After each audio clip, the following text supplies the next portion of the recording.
Merit ఎవడి సొత్తు, ప్రతిభ ఎవడి సొత్తు? మా రోజు వీరన్న చాలా మందికి తెలిసే ఉంటుందని చెప్పి నేను అనుకుంటున్నా. తెలంగాణ ఉద్యమకారుడు ఆయన ఒక మాట రాసిండు, ప్రతిభ ఎవడి సొత్తురా, అందుకోర్రా గుదుపు అందుకోర్రా అని చెప్పని గోరెటెంకర రాసిన పాట మీరు గూగుల్లో కొడితే వినండి. ఇవాళ merit is not the it's universal product, it's universal asset. కానీ వాళ్ళ కొద్ది మంది వర్గాలకు, అది పెట్టుబడిదారు వర్గాలు కావచ్చు, ఆధిపత్య కులాలు కావచ్చు, వాళ్ళదే ప్రతిభ అన్నట్టుగా ఇవాళ రాజకీయంలో వాళ్ళే, ఆర్థికంగా వాళ్ళే, సమాజంలో అన్నిట్లో కూడా ఇవాళ వాళ్ళ ప్రాబల్యాన్ని చూపెట్టుకుంటూ వాళ్ళు ఏదో దైవపుత్రులు అయినట్టు, మనమంతా బానిసలం అన్నట్టు, మనం ఏదో చీడపురుగులం అన్నట్టు, లేకపోతే కింద నిమ్న జాతులం అన్నటువంటి ఒక రీతిలో ఇవాళ ఇప్పటికి కూడా వివక్ష గురవుతున్న ఒక పరిస్థితి మనం చూస్తూ ఉన్నాం. 4 pillars of democracy. Constitution has given us 4 pillars of democracy: policy maker, policy executive, judiciary and the media. Unfortunately, probably Ambedkar would have not envisaged that this kind of a dismantling of the social justice will happen in this country. ఇవాళ 4 pillars లో వాళ్ళదే ఆధిపత్యం అండి. Policy maker ఇవాళ చట్టసభకి వెళ్ళి చూడండి, అసెంబ్లీలో ఇవాళ ఒక కులం ఎందుకు 50% ఎక్కువ ఒక కులం ఎందుకు ఉంటుందండి? ఎందుకండి 50% ఉన్న బీసీలు ప్రపోర్షనేట్ రిప్రజెంటేషన్లో ఎందుకున్నారండి? నాకు అర్థం కాదు. ఎగ్జిక్యూటివ్స్ చూడండి, ఇవాళ ఏ స్టేషన్ హౌస్ ఆఫీసర్ అన్న కానీ పోలీస్ స్టేషన్లో, ఏ ఐఏఎస్ ఆఫీసర్ కీ పొజిషన్స్లో ఉన్నటువంటి వాళ్ళు అంత అగ్రవర్ణాలే. మనం ఏమైనా బానిసలుగా బతకడం కోసమే పుట్టినామా మనం ఈ దేశంలో? ఎందుకు ఇవాళ ఈ రకమైన వివక్షకు గురవుతున్నాం అనే భావన తప్పనిసరిగా ఇవాళ తెలంగాణ వ్యాప్తంగా కాదు, దేశవ్యాప్తంగా చర్చ జరుగుతుంది. అయితే ఈ చర్చ జరుగుతున్న తరుణంలో అడ్వకేట్లుగా మీరు ముందుకు రావటం అనేటువంటిది కేవలం మీ సమస్య పరిష్కారం కాదు. ఇది మొత్తం సమాజంలో ఇవాళ ఒక పెద్ద రుగ్మత ఇవాళ భారతదేశాన్ని కబలించి వేస్తూ ఉంది. India probably could have been much more developed than America had reservations been properly implemented. ఇవాళ భారతదేశం ఇంకా కూడా వెనుకబడిన దేశంగానో, ఇంకా కూడా పూర్తి స్థాయిలో అభివృద్ధి చెందకపోవడానికి కారణం ఏంటి అంటే, మెజారిటీ వర్గాలను ఇవాళ కూడా అధికారంలో లేము, న్యాయ వ్యవస్థలో లేము, ఆర్థిక వ్యవస్థలో లేము, ఉండకుండా మనం అణచివేటకు గురి చేయడంతో దేశం కూడా వెనుకబడిపోతా ఉంది. Today what we are asking is not for our progress. మన అభివృద్ధి కోసం మనం అడగట్లే, ఈ దేశ అభివృద్ధి కోసం, ఈ జాతీయ అభివృద్ధి కోసం మనం అడుగుతున్న విషయాన్ని మనం ప్రజలకు చెప్పవలసిన అవసరం ఉందని చెప్తా ఉన్నాను. వీఆర్ పార్ట్నర్స్, ఉత్పత్తి కులాలం మనం. ఈ దేశం అభివృద్ధి చెందిన, సమాజ నాగరికత అభివృద్ధి చెందిన ఉత్పత్తి కులాలం మనం. ఈ ఉత్పత్తి కులాలను ఇవాళ కులగణన చేయమంటే చేయరు, కులగణన చేస్తే తప్పు చేస్తారు. కులగణన ఏంటంటే 70 ఏళ్ళు అవుతుందండి. గొర్రెలను లెక్క పెడతారు, బర్రెలను లెక్క పెడతారు, టేబుల్లను లెక్క పెడతారు, కానీ కులాలను లెక్క పెట్టరండి.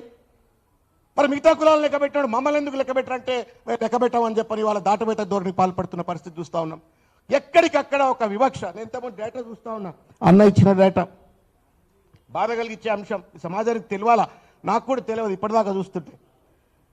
2018 to 23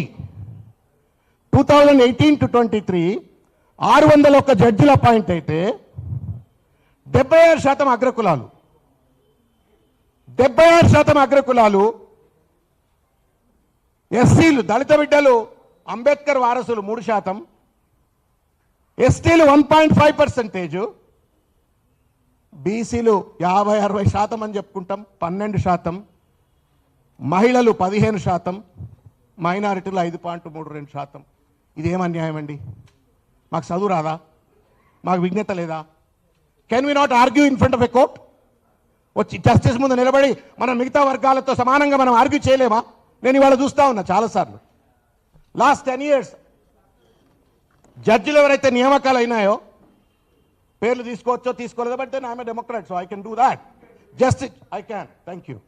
జస్టిస్ లక్ష్మణ్ బహుజన బిడ్డ, వేణుగోపాల్ బహుజన బిడ్డ, నందా అని అనుకుంటా, ఇంకా చాలా మంది, కార్తీక్ గారు, జస్టిస్లు అంతా జస్టిస్ లక్ష్మణ్ గారు, జస్టిస్ కార్తీక్ గారు, జస్టిస్ వేణుగోపాల్ గారు, నగేష్ భీముపాక గారు, ఇట్లా చాలా మంది గత 10 సంవత్సరాల్లో బహుజన బిడ్డలందరూ కూడా అణగదొక్కబడ్డ వర్గాలకు చెందిన వాళ్ళు జడ్జిలైనరు. Are they inferior to anybody today? ఇవాళ జస్టిస్ లక్ష్మణ్ గారు మాట్లాడుతూ ఉంటే, హైడ్రా తరపున, బాధితుల తరపున, మూసీ తరపున కేసులు వేసినప్పుడు ఆయన మాట్లాడుతూ ఉంటే కాళ్ళకు దండం పెట్టాలరా అనేటువంటి ఒక రీతిలో ఆయన ప్రజల పక్షాన పోరాటం చేస్తూ ఉన్నాడు. What is that we lakh?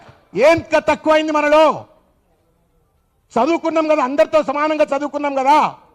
కొంతమంది భాష ఎక్కువ రావచ్చు, కొంతమంది తక్కువ రావచ్చు, కానీ విజ్ఞతలో we are not weak in terms of a wisdom.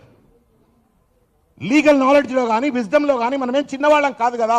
ఎందుకు ఈ బానిసత్వం, ఎందుకు ఈ అణచివేత అనేటువంటి ఒక ఆలోచనను రేకెత్తించేటువంటిది ఈ సమావేశం. నాది ఒకటే ఒక విజ్ఞప్తి. నేను ఇంతకుముందు రాత్రి చూస్తా ఉన్నా, లింగన్న రమ్మనంగానే చారణ్ సాబ్ లింగన్న రమ్మనంగానే ఏంది ఈ కథ అని చూస్తే, overall conviction rate of the criminal conviction rate, criminal cases conviction rate in the country is 46% alone. But whereas when it comes to the SCs and SCs atrocities సంబంధించిన కన్విక్షన్ రేట్ చూస్తే నాట్ ఈవెన్ 20%. ఇది చాలా glaring example నేను మీ దృష్టికి తీసుకొచ్చే ప్రయత్నం చేస్తా ఉన్నా. నేను అందుకే అన్నా ఇంతకుముందు, it is not about our appointments, it's about extending the justice to the vulnerable sections.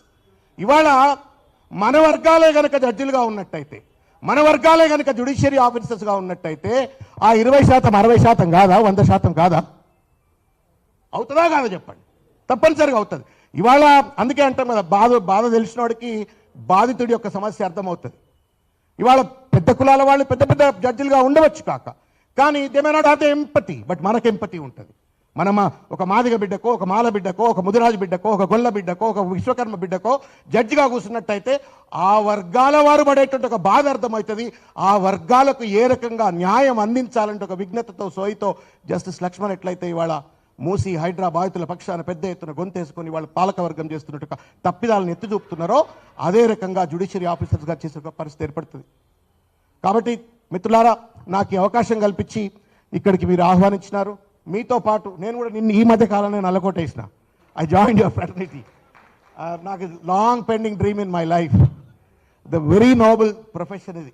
ఎందుకంటే 10 మందికి న్యాయం చేసేటువంటిది, ధర్మం చేసేటువంటిది. కాబట్టి మీతో పాటు ఉండాలని చెప్పి ఈ మధ్య నేను లా చేసుకొని నల్లకోట వేసుకొని పోయినా, 1-2 కేసులు అక్కడిక్కడ పోతా ఉన్నా. I feel very happy and honoured that I'm midst of you. మీరు ఏ కార్యక్రమం చేసినా వ్యక్తిగతంగా, పార్టీ పరంగా తప్పనిసరిగా మీతో ఉంటాం. అయితే ఒక చిన్న మాట చెప్పాలా, మా రాజేంద్రన్న గారు సమయంలో జరుగుంటుంది అనుకుంటా, బహుశా ప్రసాద్ గారి అపాయింట్మెంట్ జరిగినప్పుడు first time in the country BS Prasad he's been appointed as AG in the country, ఒక పద్మశాలి బిడ్డ.